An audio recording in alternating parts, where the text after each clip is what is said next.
SOP for good karmas? देखो, good कर्म का सबसे पहला शुरुआत होती है मन से, क्योंकि मन में ही विचार आते हैं। ठीक है, मन में भावना पैदा होती है, मन में एक भाव पैदा होता है। कोई गरीब है तो हमारे मन में आया कि चलो इसे कुछ दे दो, या इसको भूखा है तो खाना खिला दो, तो हमारे हिसाब से ये अच्छा कर्म है, एक गुड कर्म है। तो हमें पहले थियोरी ऑफ कर्म को सीखना पड़ेगा, समझना पड़ेगा कि अच्छे कर्म क्या है, कर्म, अकर्म और विकर्म, ये तीन चीज को समझे। भगवान कृष्ण ने अर्जुन को ये कहा कि भाई तू तू तू कुछ वो कह रहा है कि मैं तो भाई भागना चाहता हूँ यहाँ से। उन्होंने कहा कि भगवान मैं इस रास्ते पे चलते चलते बादलों की भांति छिन्न भिन्न हो गया तो मेरा क्या होगा। तो भगवान बोलते हैं कि जो शुभ कर्म करता है वो कभी भी अधोगति को प्राप्त नहीं होता।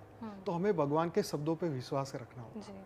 और अच्छे कर्म, अच्छे विचार, अगर हम किसी की मदद नहीं कर सकते तो अच्छा तो सोच सकते हैं ना कि उसका कल्याण हो, विश्व का कल्याण हो, सबको परम शांति मिले, मैं एकदम शांत में हूँ, शांति में हूँ, परम शांति में हूँ, विश्व में परम शांति हो रही है। तो हमारे पूर्वज, हमारे जो अच्छे दिव्य आत्माएं थी, महापुरुष थे, ये हमें सिखा के गए कि आपको हर पल अच्छा सोचना है, क्योंकि सोचने से वाइब्रेशन बढ़ता है। वाइब्रेशन हमारे घरों में होता है। जैसे किसी के घर में जाते तो लड़ाई झगड़े हुए तो जाते ही पता चल जाता है कि भाई यहाँ कुछ पंगा हुआ है ना।